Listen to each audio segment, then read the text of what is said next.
नमस्कार, DD news पर आप सभी का स्वागत। आपके साथ मैं हूं मुकुल शर्मा। इस वक्त की तमाम बड़ी खबरों से आपको रूबरू कराएंगे, लेकिन सबसे पहले नजर डालते हैं हेडलाइंस पर। 3 देशों की यात्रा पर रवाना हुए प्रधानमंत्री नरेंद्र मोदी पहले चरण में जॉर्डन के किंग अब्दुल्ला ड्यूटियर से करेंगे मुलाकात। भारतीय समुदाय से भी होगा संवाद।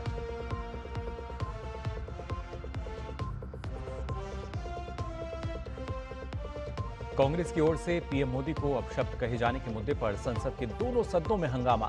बीजेपी की मांग, संसद में देश से माफी मांगे कांग्रेस नेता।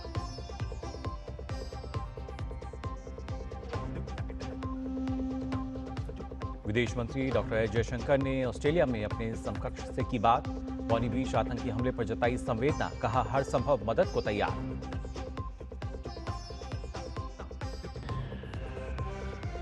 नितिन नवीन आज संभालेंगे बीजेपी के नए कार्यकारी अध्यक्ष पद की जिम्मेदारी। बीजेपी मुख्यालय में स्वागत की जोरदार तैयारियां। बिहार में भी जश्न का माहौल।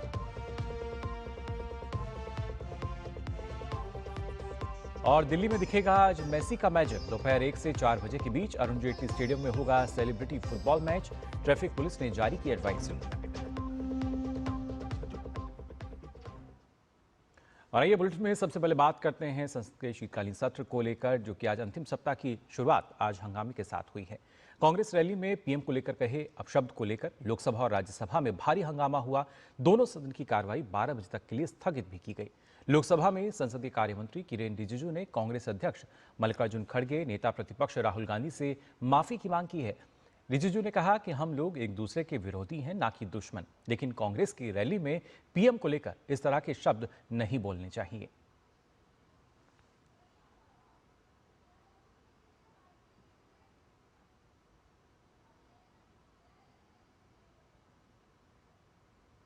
तो बीजेपी लगातार मांग कर रही है कांग्रेस से माफी मांगी जाए। जिस तरीके से प्रधानमंत्री नरेंद्र मोदी को अपशब्द कहे गए कांग्रेस की रैली में, और न सिर्फ लोकसभा बल्कि राज्यसभा में भी हमने देखा, दोनों सदनों में। कल कांग्रेस के रैली में प्रधानमंत्री मोदी जी का कब्र खोदने के लिए बात कहा गया है। ये इस देश के लिए बहुत दुखद समय है कि कांग्रेस पार्टी ऐसा शब्दों का इस्तेमाल करते हैं और सारे कांग्रेस पार्टी पूरे का पूरे नेतृत्व उस रैली में मौजूद थे और प्रधानमंत्री मोदी जी का कब्र खोदने के लिए इन्होंने नारा लगाया। इस देश के लिए इससे शर्मनाक, इससे ज्यादा दुर्भाग्यपूर्ण कोई चीज नहीं हो सकता है। और वहीं इस मुद्दे पर राज्यसभा में बोलते हुए केंद्रीय मंत्री जेपी नड्डा ने कहा कि कांग्रेस पार्टी ने राजनीति का स्तर गिरा दिया है। प्रधानमंत्री मोदी के खिलाफ इस तरह के आपत्तिजनक नारे कांग्रेस की निचली मानसिकता को दर्शाते हैं। कल जो कांग्रेस पार्टी की रैली हुई, उसमें नारे लगे, मोदी तेरी कब्र खुदेगी, आज नहीं तो कल खुदेगी। ये इस तरीके के नारे की बात रिकॉर्ड पे जा रही है, प्लीज। ये तरीके के नारे कांग्रेस पार्टी के सोच और मानसिकता को दर्शाता है। ये नामदारों के झंझलाहट को स्पष्ट इंगित करता है और साथ में इस तरीके की बात कहना एक प्रधानमंत्री जी के खिलाफ और मृत्यु की कामना करना, यह अपने आप में बहुत ही निंदनीय है। इसके साथ ही केंद्रीय मंत्री जेपी नड्डा ने मामले पर सोनिया गांधी से माफी मांगने की मांग की। इसके लिए हमारे नेता प्रतिपक्ष और कांग्रेस पार्टी के नेता यहां बैठी हैं, आदरणीय सोनिया गांधी जी, इनको देश से माफी मांगनी चाहिए और ये नामदारों की झंझलाहट है, इसको समझना चाहिए। और मैं ये भी कहना चाहूंगा कि राजनीति का स्तर कांग्रेस पार्टी ने इतना गिरा दिया है, इतना ऐसा गिरा दिया है जो कल्पना के बाहर है। तो किस तरीके से राजनीति का स्तर लगातार गिरता जा रहा है, इसका जिक्र किया जेपी नड्डा ने। इस खबर पर और जानकारी के लिए सीधा रुख कर लेते हैं, हमारे संवाददाता शैलेंद्र मिश्र हमारे साथ जुड़ गए हैं। शैलेंद्र, देखा जाए तो ना सिर्फ जो दोनों सदनों की कार्रवाई है वो स्थगित हुई थी 12 बजे तक, बल्कि उसके बाद हमने देखा किस तरीके से जेपी नड्डा जो है उन्होंने भी कहा कि राहुल गांधी हों, सोनिया गांधी, उनको माफ़ी मांगनी चाहिए, क्योंकि प्रधानमंत्री नरेंद्र मोदी को जिस तरीके के शब्द यहाँ कहे गए हैं, जिस तरह के शब्दों का इस्तेमाल किया गया, ना सिर्फ ये दर्शाता है कि ये मानसिकता को दर्शा रहा है, बल्कि कहीं ना कहीं अगर देखा जाए, राजनीतिक रूप से भी देखा जाए तो कतई सही नहीं। और ये जिक्र किरण रिजिजू ने भी कहा इस बात को लेकर। देखिए, दोनों सदनों में आज बीजेपी ने इस मामले को उठाया है। जी, बीजेपी का कहना है कि जब कांग्रेस की रैली में जब इस तरह के नारे लगाए जा रहे थे तो फिर कांग्रेस का जो शीर्ष नेतृत्व है उसने मना क्यों नहीं किया। मंच पर कांग्रेस के तमाम आला नेता थे, उनको मना करना चाहिए था। जी, लेकिन चूंकि कांग्रेस का एक इतिहास रहा है, कांग्रेस के तमाम नेता अलग अलग समय पर प्रधानमंत्री नरेंद्र मोदी के खिलाफ आपत्तिजनक शब्दों का इस्तेमाल करते रहे हैं, तो अब ये कार्यकर्ताओं के बीच जो इस तरह से नारे लग रहे हैं ये बेहद आपत्तिजनक है। इसीलिए बीजेपी ने अब कहा है कि नेता प्रतिपक्ष दोनों सदनों में है, एक में राहुल गांधी और दूसरे में मल्लिकार्जुन खड़गे जो कांग्रेस अध्यक्ष हैं, उनको आगे आकर सदन में माफी मांगनी चाहिए। जी, क्योंकि आपत्तिजनक शब्दों का इस्तेमाल करने का अधिकार किसी को नहीं है। आप विरोध कीजिए, लेकिन किसी के मरने की कामना आप नहीं कर सकते, किसी की कब्र खुदने की कामना आप नहीं कर सकते। तो ये बात आज संसद में बीजेपी की तरफ से, सरकार की तरफ से उठाई गई है। जेपी नड्डा जो नेता सदन भी है राज्यसभा के और संसदीय कार्य मंत्री किरण रिजिजू ने लोकसभा में। लेकिन क्या कांग्रेस की तरफ से अभी तक कोई इस तरह की प्रतिक्रिया सामने आई है? देखिए, प्रियंका गांधी से ये पूछने की कोशिश की गई थी जब वो सदन की कार्रवाई में हिस्सा लेने के लिए संसद भवन परिसर पहुंची थी, लेकिन कांग्रेस की तरफ से कोई आधिकारिक प्रतिक्रिया अभी नहीं आई है। जरूर कांग्रेस की रणनीति होगी कि इस मामले को तूल ना देने का एक रास्ता अपनाया जाए या फिर उस पर एक अपनी सफाई दी जाए, लेकिन माफी मांगे कांग्रेस पार्टी के शीर्ष नेतृत्व, उस पर कांग्रेस कितना तैयार होती है देखने वाली बात होगी, या कांग्रेस का क्या रुख होता है। क्योंकि सत्ता और विपक्ष के बीच कई बार हम देखते हैं कि काफी नोकझोंक होती है, अमर्यादित शब्दों का इस्तेमाल न हो, यह सुनिश्चित करना दोनों की जिम्मेदारी है।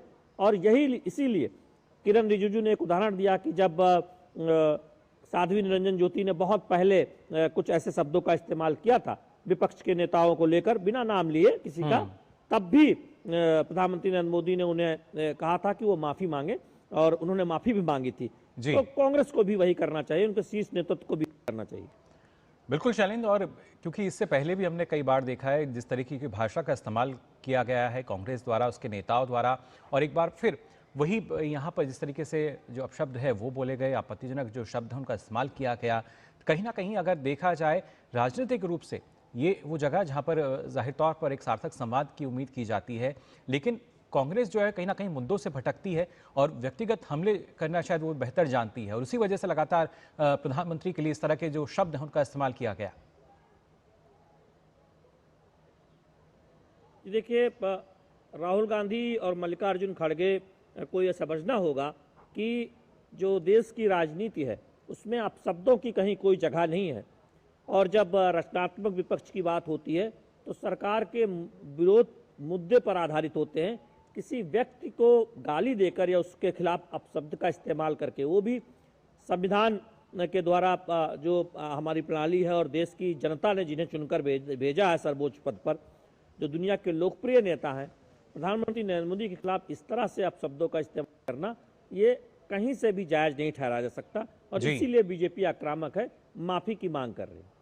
जी बिल्कुल शैलेंद्र, और खासतौर से सदन की कार्रवाई की अगर बात की जाए तो क्या अब दोबारा से जो कार्रवाई है वो अभी शुरू हुई है? देखिए, दोनों सदनों की कार्रवाई शुरू हुई है। जो पत्रावलियां हैं वो सदन के पटल पर लोकसभा में और राज्यसभा में प्रश्नकाल को आगे बढ़ाने की कोशिश है, कुछ हंगामा भी हो रहा है, तो निश्चित तौर पर देखना होगा कि आगे संसद की कार्रवाई किस तरह से चलती है। जी बिल्कुल, तो ज़ाहिर तौर पर ये देखना होगा किस तरीके से जो कार्रवाई है वो चल रही है, लेकिन जिस तरीके से हमने पूरा मामला यहाँ पर देखा है, जिस तरह के शब्दों का इस्तेमाल किया गया वो अपने आप में बेहद ही ना सिर्फ आपत्तिजनक बल्कि उसी को लेकर लगातार बीजेपी यहाँ मांग कर रही है कि कांग्रेस के जो नेता हैं या नेता प्रतिपक्ष हैं वो माफ़ी मांगे। फिलहाल बहुत बहुत शुक्रिया शैलेंद्र आपका हमारे साथ जुड़ने के लिए।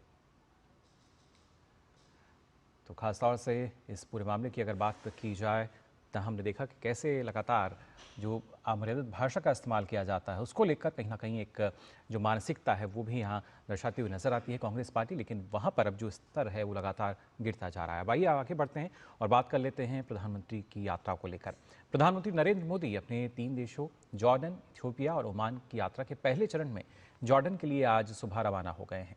रवाना होने से पहले पीएम ने एक संदेश में लिखा कि आज मैं महामहिम राजा अब्दुल्ला द्वितीय के निमंत्रण पर जॉर्डन में रहूंगा। यह यात्रा ऐसे समय में हो रही है जब हम दोनों देशों के बीच राजनयिक संबंधों के 75 वर्ष पूरे होने का जश्न मना रहे हैं। मैं महामहिम प्रधानमंत्री जफर हसन से बातचीत करूंगा। मैं महामहिम क्राउन प्रिंस अल हुसैन बिन अब्दुल्ला द्वितीय से भी मिलने के लिए उत्सुक हूं।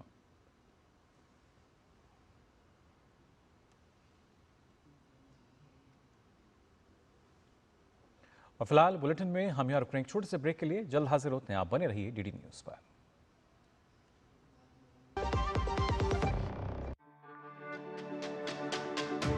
मेरी पसंद, मेरी पसंद, मेरी पसंद, मेरी पसंद, हमारी पसंद। हम सबकी पसंद। मजबूत देश का मजबूत सरिया हो गया स्टील।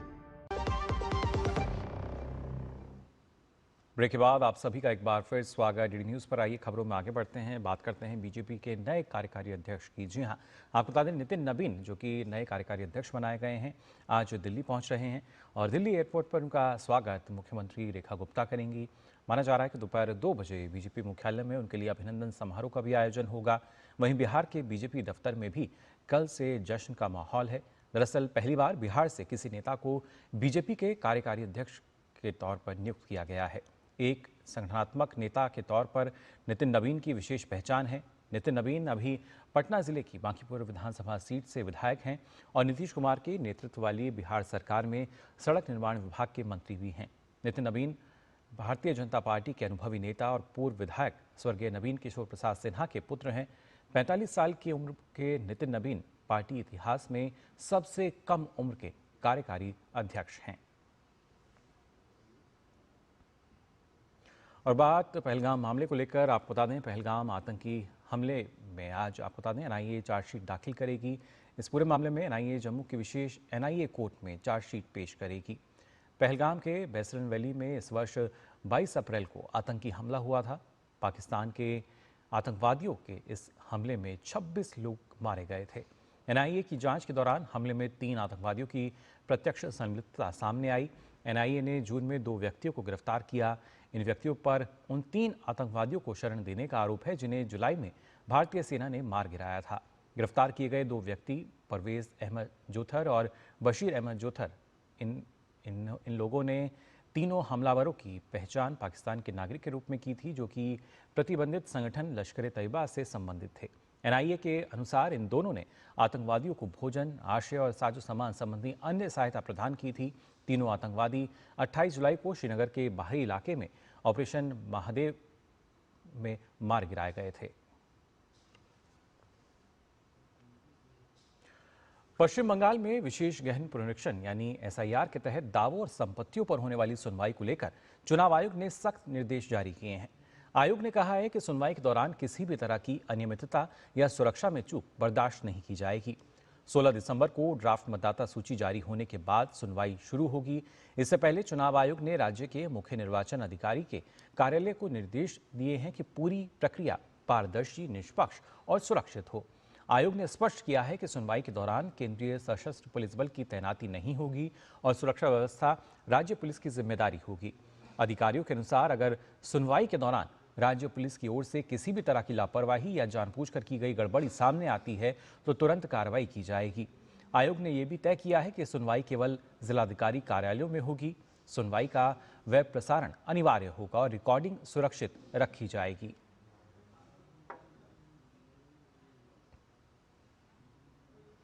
वहीं इंडिगो फ्लाइट संकट को लेकर दायर याचिका पर सुप्रीम कोर्ट आज सुनवाई करेगा। याचिका में फ्लाइट संकट के चलते यात्रियों को हो रही भारी परेशानी का हवाला देते हुए सुप्रीम कोर्ट से हस्तक्षेप की मांग की गई है। याचिकाकर्ता ने प्रभावित यात्रियों को उचित मुआवजा देने के साथ ही भविष्य में ऐसे हालात ना पैदा हों, इसके लिए नीति बनाए जाने की मांग की है।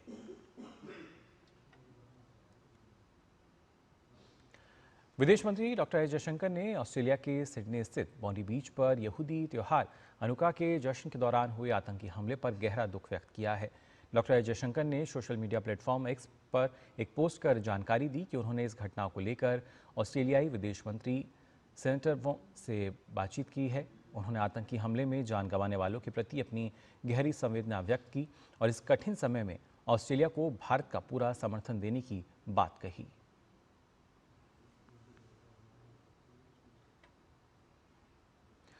ऑस्ट्रेलिया में हुए इस आतंकी हमले पर न्यू साउथ वेल्स पुलिस के कमिश्नर मेल लेन्योन ने एक प्रेस कॉन्फ्रेंस भी की। पुलिस कमिश्नर ने बताया कि 50 साल के आतंकी को पुलिस ने गोली मार दी और उसकी मौत हो गई। वहीं 24 साल का दूसरा आतंकी नवीद अस्पताल में भर्ती है।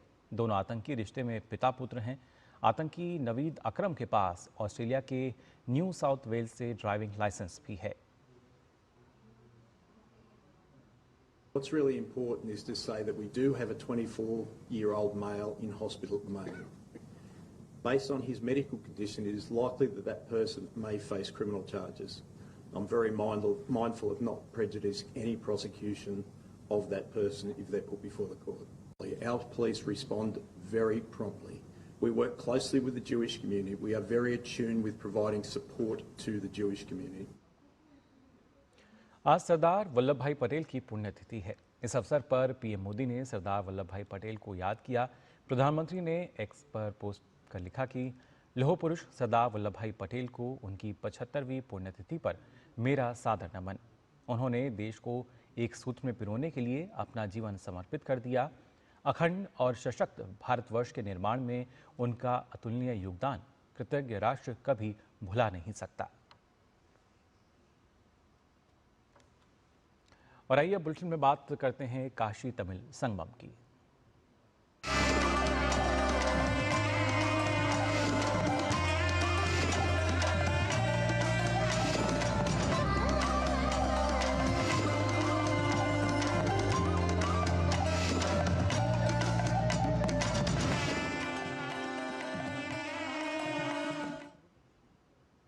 काशी तमिल संगमम के 12वें दिन शिक्षा राज्य मंत्री डॉक्टर सुकांत मजूमदार काशी के नमो घाट पहुंचे।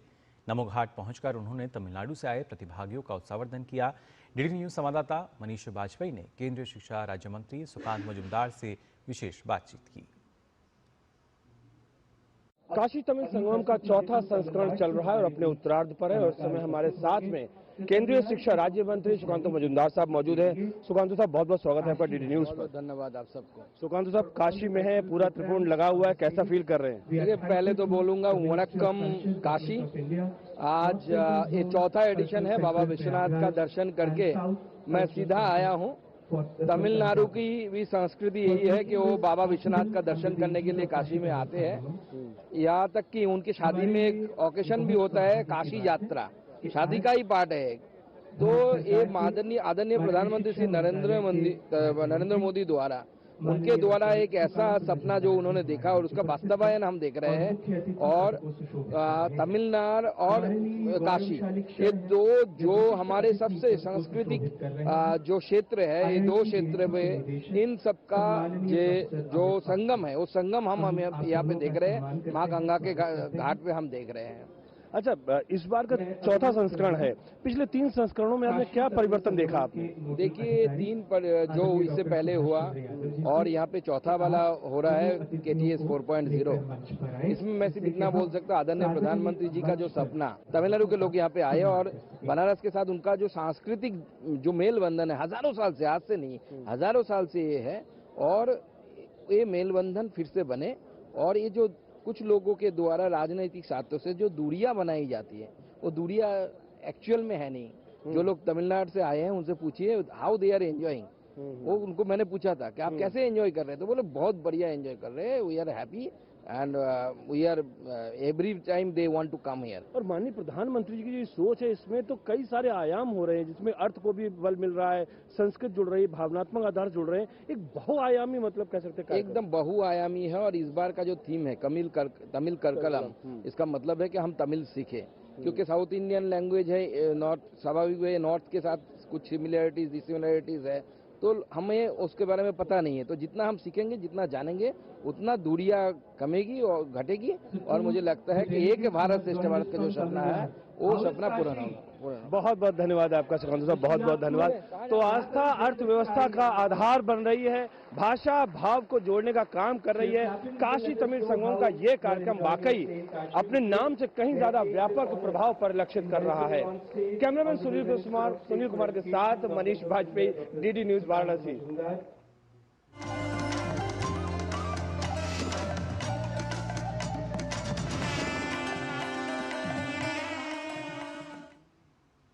और आइए बात करते हैं डेड सी के बारे में। जी हाँ, जॉर्डन, इजराइल और वेस्ट बैंक के मुहाने पर है ये डेड सी, एक ऐसा समुद्र जिसमें कोई मछली नहीं है।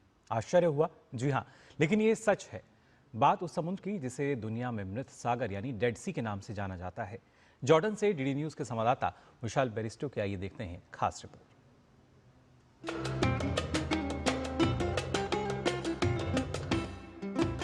जॉर्डन में समुद्र की ओर एक खिड़की खुलती है, यानी कहें तो एक क्लेफ्ट है। मैं इस वक्त डेड सी के मुहाने पर हूं। जैसे कि आप देख सकते हैं, ये दूर दूर तक फैला नीला समंदर। ये जो डेड सी है वो पूरी दुनिया में इसलिए भी मशहूर है क्योंकि ये बिलो सी लेवल है, यानी कि ये दुनिया की सबसे नीची जगहों में इसका शुमार होता है। ये जगह विशेष तौर पर अपने प्राकृतिक चमत्कार के लिए दुनिया भर में प्रसिद्ध है। ये जो आप देख रहे हैं सफेद चट्टानें, ये दरअसल नमक से बनी है और यही वजह है कि इसके अंदर कोई मरीन लाइफ नहीं है। लेकिन इसकी खास बात यह है कि इस नमक और इसकी मिट्टी में ऐसी मेडिसिनल वैल्यूज हैं जो हमारी स्किन के लिए बहुत अच्छी होती है, इसलिए लोग आते हैं यहाँ पर। मृत सागर यानी डेड सी जॉर्डन, इजराइल और वेस्ट बैंक से लगा हुआ है और यह जॉर्डन की रिफ्ट वैली में स्थित है। कैमरामैन प्रमोद के साथ मैं विशाल बेरिस्टो, डीडी न्यूज, जॉर्डन।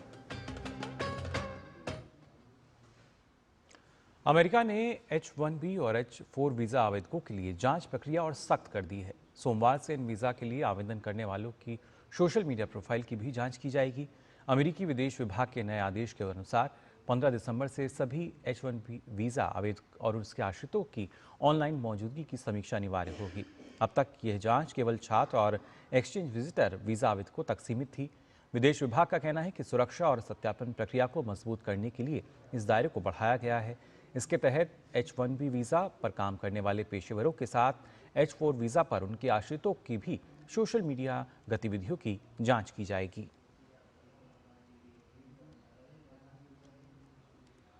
भारत ने पहली बार स्क्वैश विश्व कप अपने नाम किया है। पीएम मोदी ने इस उपलब्धि पर भारतीय स्क्वैश टीम को बधाई दी।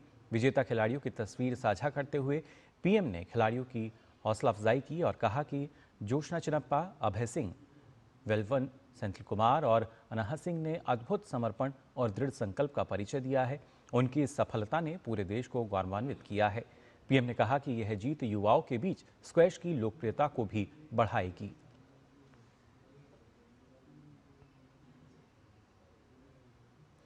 राजस्थान के अलवर जिले में स्थित ऐतिहासिक सिलेसेड़ झील को रामसर साइट घोषित किया गया है। इसके साथ ही छत्तीसगढ़ के बिलासपुर के पास स्थित कोपरा जलाशय को भी रामसर साइट के रूप में मान्यता दी गई है। यह जैव विविधता संरक्षण, जल एवं जलवायु सुरक्षा तथा सतत आजीविका की दिशा में एक महत्वपूर्ण उपलब्धि मानी जा रही है। सिलीसेड़ झील देश की 95वीं रामसर साइट बनी है। जैव विविधता और अनुपम प्राकृतिक सौंदर्य से भरपूर सिलीसेड़ झील पर्यटकों के लिए एक प्रमुख आकर्षण का केंद्र भी है। झील पर इन दिनों पर्यटकों की भारी भीड़ देखने को मिल रही है, जहां लोग बोटिंग का आनंद लेते हुए नजर आ रहे हैं। इस झील में मगरमच्छों की अच्छी संख्या पाई जाती है और सर्दियों के मौसम में यहां विदेशी प्रवासी पक्षियों का भी आगमन होता है। आकर्षक सारसों से लेकर अगर बात की जाए तो रंग बिरंगे किंगफिशर्स तक सिलिसेट झील पक्षी प्रेमियों के लिए स्वर्ग के समान है। यहाँ 100 से अधिक पक्षी प्रजातियों को देखने का अवसर मिलता है। सरिस्का टाइगर रिजर्व का प्रवेश द्वार होने के कारण ये झील एक महत्वपूर्ण पर्यटन स्थल भी है। अलवर सांसद और केंद्रीय पर्यावरण, वन और जलवायु परिवर्तन मंत्री भूपेंद्र यादव के प्रयासों से सिलिसेट झील को रामसर साइट का दर्जा मिला है। इस सम्मान से झील और उसके आसपास पर्यटन के विकास, जैव विविधता संरक्षण, जल संसाधनों के संवर्धन, जलवायु सुरक्षा और सतत आजीविका को और मजबूती मिलने की उम्मीद है। अलवर के सिलिसेट को 95वीं रामसर साइट घोषित किया गया है। रामसर साइट घोषित होने के बाद में अलवर में पर्यटन प्रेमियों में खासा उत्साह है। फिलहाल हम मौजूद हैं अलवर की सिलिसेट लेक को, जिसको देश की 95वीं रामसर साइट घोषित किया है। तो हम यहाँ बात करते हैं जो यहाँ किस तरीके से टूरिस्ट आ रहे हैं। सर, किस तरीके से टूरिस्ट आ रहे हैं, क्या रामसर साइट घोषित होने का फायदा होगा? अभी सर्दी होगी तो सर्दी के साथ टूरिस्ट तो आ रहे हैं, लेकिन ये रामसर झील को साइट पर घोषित करने से अब टूरिस्ट और बढ़ेंगे सर। फिलहाल जो दिल्ली गुड़गांव से पर्यटक आते हैं, लोग किस तरीके से बातें कर रहे हैं? वो अच्छी बातें करते हैं और वो सब खुश होके जाते हैं। बोल रहे हैं हमारे दिल्ली वहाँ के लिए बिल्कुल पास में पड़ता है अलवर, बाकी हम बाहर जाते हैं मनाली वगैरह उदयपुर, लेकिन उसके बिल्कुल पास में है और ये अच्छी जगह सबसे। और रामसर साइड पर झील को घोषित होने के बाद में टूरिस्ट और बढ़ेंगे, दिल्ली के आसपास के और टूरिस्ट ज्यादा आएंगे सर।